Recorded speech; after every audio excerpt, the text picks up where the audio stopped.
This morning we're turning to the future of sport and what it might look like. I'm delighted to say we've got Luke O'Neill, Professor Luke O'Neill, an immunologist and Professor of Biochemistry at Trinity College Dublin, with us to kind of tease out a little bit about how we might actually return to play.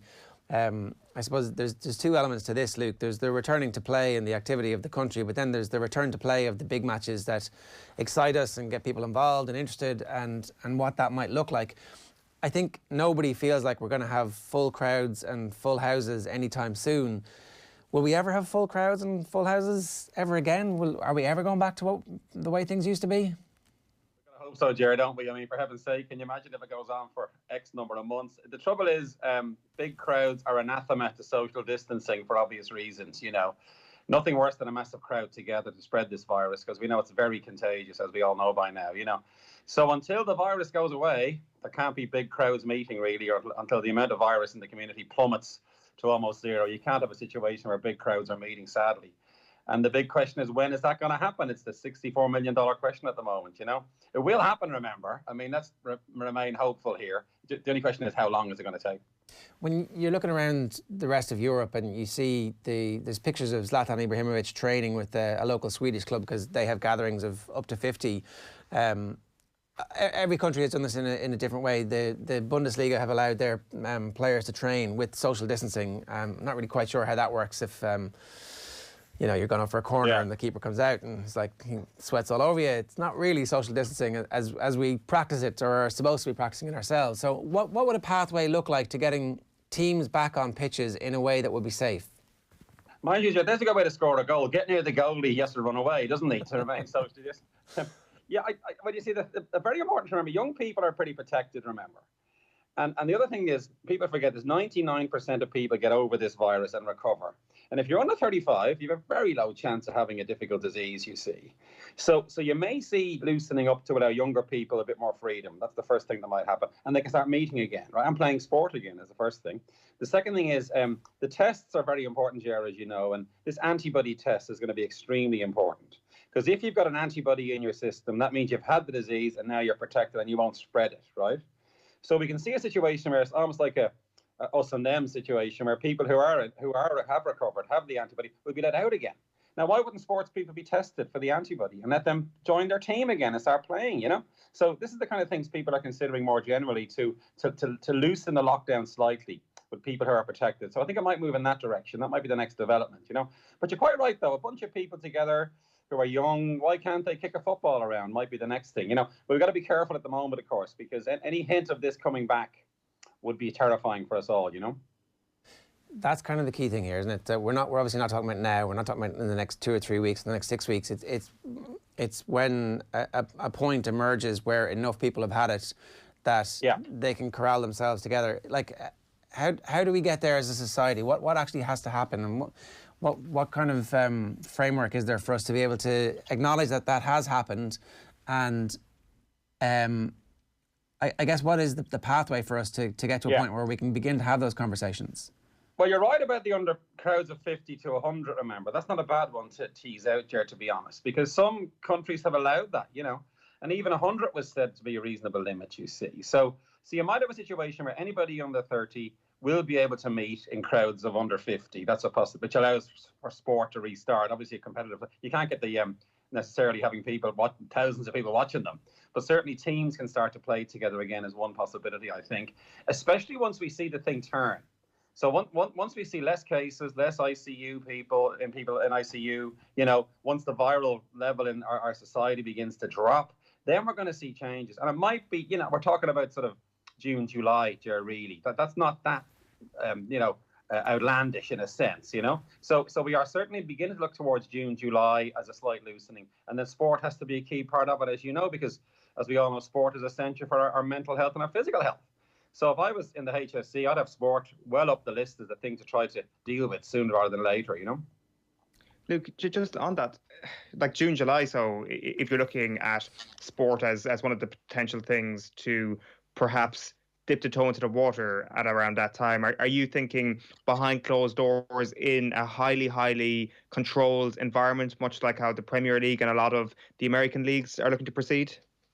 Absolutely. There's two ways to do it on. One is just for people to remember the amateur sport has to come back.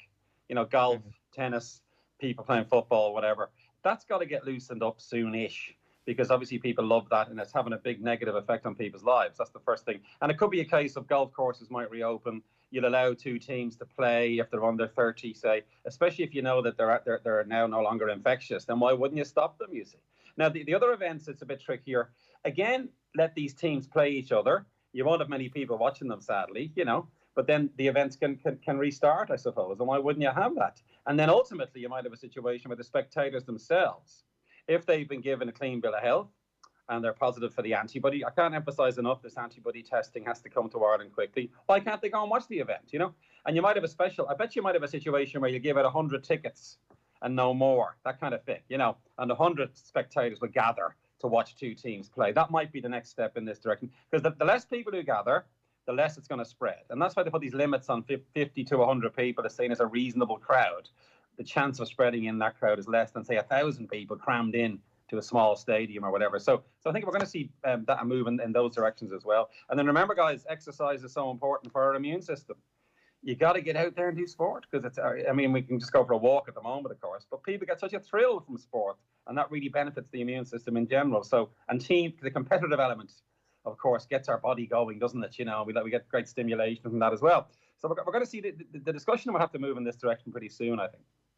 Right. That certainly strikes a more hopeful tone than, say, the Sports Illustrated piece that has done the rounds online over the course of the weekend. It was a piece by Stephanie Epstein, and she spoke to a whole range of people, from Zach Binney, who's got a PhD in epidemiology, and a couple of other people as well. And it's really interesting, actually. She, like, one of the things that actually stuck out to me, and I'd be keen to get your take on this, is that she says that any major sporting event hires ambulances. Obviously, we've mentioned this ourselves. And if a player needs treatment by outside medical personnel, even just for a sprained ankle, he or she has left a secure area and will need to isolate for 14 days before returning to it. And of course, medical resources need to be abundant enough that society can afford to have ambulances and EMTs on call for games, plus doctors and nurses clad in currently scarce protective equipment who can tend to sports injuries. Even that very small thing, the idea of not just relying on vital resources from the health service in Ireland, but relying on them to be,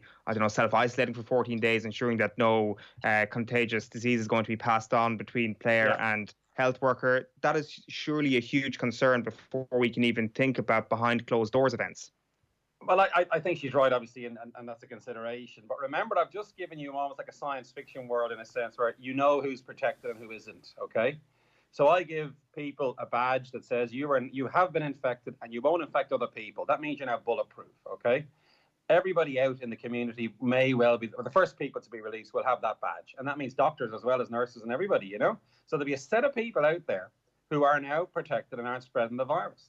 And they're the ones that might get deployed. And that might be the way out of it. You can't do it for the moment because, again, is everybody being tested? No. And she's right in a sense, if someone got badly injured, they'd be taken to a hospital. Is that spread? The risk is spreading the infection. And we have to make sure that this is not spread. And that's our first consideration. And careful measures is one. But secondly, having people who are immune out there is the second way, So I think we should begin to discuss those kinds of things as well. And not to downplay the seriousness of maintaining the point that she has to maintain a lock on this in a way, and consider how it might spread and come up with ways to make sure it doesn't spread. Yeah, and then just kind of one final thing that kind of came to my mind, even if we're looking at it from a really Irish perspective on all of this, and like you talk about the importance of sport coming back, and I guess people who play the amateur game, and that goes to the very high level of high performance in Gaelic games, which is something that's constantly been up for debate over the last couple of weeks. The fact of the matter is that trying to control a bunch of amateurs is a very, very difficult thing. And I'm not saying that it's to do with their personality or anything. It's to do with their jobs. Like, there are frontline workers who are GAA players. Do they automatically get barred from playing GAA because they're vital workers in their own fields? Like, I would have thought that actually it's more realistic to say, no, we can't possibly have any amateur games organised where people have to be making decisions, where counties can't field the full complement of teams because they've got doctors on their teams who, of course, can't be pulled away from the health service at the moment. It's a new world now, let's face it. I mean, you might have a situation where people get on the team who wouldn't normally say, right, because they mightn't be as good as the other guys, but then only a certain number of them are given the passport, So you might see a kind of a strange sort of situation where teams are made up of different set of players. But again, it's got to start with a very simple question. How important is sport to us all as a country? It's extremely important, both the amateur and professional level. How do we start to get it back, to go back to some kind of, is there a way through this? Now, what I'm proposing or suggesting is stuff I've been reading about online and stuff. There may be other ways to try and do it. Of course, the spectators want to watch it as well. Is it okay to have an empty stadium? I'm sure the two teams wouldn't mind, would they? I don't know what you guys think, but it'd be a funny atmosphere, wouldn't it? But still, at least the teams are playing, and they might have, the team might be made up of everybody who's carrying the antibody. You never know, you know what I mean? So there may be ways to do it, and I think the sooner we can get back to some kind of activity, the better for everybody. Because remember, there's two important things for the general population at the moment. Exercise is very important for your immune system. And that doesn't have to be sport. It can be just going for a walk. But obviously, sport is massively beneficial there. And stress is a huge negative, remember. And we know now over the past 10 years at least that stress really damages the immune system. What's a great way to de-stress? Watch a sporting event. Of course, if your team loses, that might make you more stressed. But certainly overall, we know sport is a massive de-stressor. So again, that justifies a close examination of this, trying to get that back, because that will help people get less stressed. Their immune systems are stronger. That helps us fight the virus. So it's a very important consideration, I think. Is there a non-science fiction world where we don't all have an antibody passport system, say, for example, or however we denote the fact that we have the antibodies and we don't? Is there another way of doing this, or is that the only way? We have to reach a point where some form of herd immunity has actually been built up. We've been through this long enough, or we've had a vaccination program. Yeah, you got to be very careful, Ger. The biggest fear we have now is opening up too soon, because the virus could be lurking out there somewhere. We don't quite know where. There could be some people with it. A very important thing is, remember, people without symptoms can spread the disease. That's really worrying. That's the most worrying thing about this virus of all. SARS wasn't like that. The flu isn't like that. So there's people walking around thinking they're healthy and they're spreading the virus. That means we've got to be very careful now how we open up the lockdown. Can we be sure the virus has gone away? If it hasn't, you get what's called an epidemic yo-yo. This is a well-known phrase among epidemiologists. It comes back again. And then we all have to go to lockdown again. And then we get out again. You have a series of ins and outs. Tony Holden's kind of suggesting we have to have some kind of lockdown for quite a while, So it's really important to keep all these things in mind and be extremely careful. The immune passport is one way out for definite, really. That's the most sort of copper-bottomed way to do it in a sense, because now people are protected and they can go out and about. That seems to be the main thing. But getting back to your other question, Jer, when the vaccine comes along, remember, and there will be a vaccine, everything changes and we're almost back to normal. Now, it might take a year and a half. People have to keep in mind it's a long haul, that society will not come back to the way it was before for at least a year plus. And the question is, in that year, what do we do, you see? There's talk about other approaches, by the way, antibody-based therapies. You can give someone who's been sick, take their antibodies out of them and give them to someone else. That's showing great promise. The third thing that's exciting people is an antiviral drug that will kill the virus on contact. There's one, and we're going to know in about 3 or 4 weeks, to be honest, if it's working, These change the landscape entirely. Because you can imagine if the antiviral drug works and you give it to sports people, let's say we pick them out as the most important in society, that kills the virus in those people, and now they're free of it, and now they're back out again. So these things are happening in real time. And I predict if we go forward to May, June, different landscape because of all these developments. That's our hope, by the way, that these things start to work, So there is another way out of it, which isn't just business as usual and hope for the best. These scientific developments should surely help us as well. Yeah, okay. Look, that's all much more positive, to be honest, than we were all sharing the Sports Illustrated going, yeah. And in the aftermath of the announcement of the weekend. I guess it is the unknown unknowns that we're entering into, and the hope has to be that the entire global weight of the scientific community focused on one problem will lead to a solution much quicker than we've ever seen before. Absolutely, Joe. The amount of effort is unbelievable. I've been saying this several times, as you know. I mean, the amount of effort going behind this virus is spectacular from the scientific community. Now, obviously, they're doing it to try and get there quickly and so on. We've got to be careful. There are a number of caveats in all this, remember. The risk is the virus won't go away for months and months and months. The risk is the vaccine won't be available for a year and a half, you see. The risk is some of these new approaches won't work, and that pushes out the timelines then, So we've got to get ready psychologically for that as well, I think, to prepare ourselves. And that Sports Illustrated thing, I mean, that they did make some good points in that, obviously, So again, caution is our friend here. But I'm a terrible man for optimism, I think we got to put our best foot forward, look at what the best options are going to be and stay realistic, and keep a lid on this, obviously. But there is optimism. Remember, we've done a great job in Ireland, guys. Remember, we flattened the curve.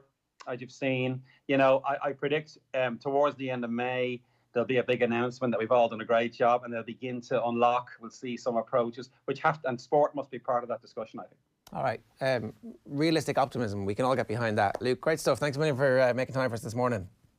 No problem. Thanks, guys. Always great there to hear from Professor Luke O'Neill, immunologist and Professor of Biochemistry at Trinity College Dublin. If you want to get in touch with us, you can get us 0879 180 180 is the number. Now, let's move on. Today on Off the Ball, we're launching a new series called How's the Head? Over the coming days and weeks, we're going to be talking to sports people the length and breadth of Ireland and simply asking, how's the head? We're going to hear how they're coping during the crisis, what they're doing to keep their mental health in order, and find out what advice they found useful from their sporting careers that served them well during this stressful time. We'd love to hear how you're getting on as well. What's keeping you sane? What's got you through the last few weeks? You can WhatsApp Off the Ball 0879 180 180.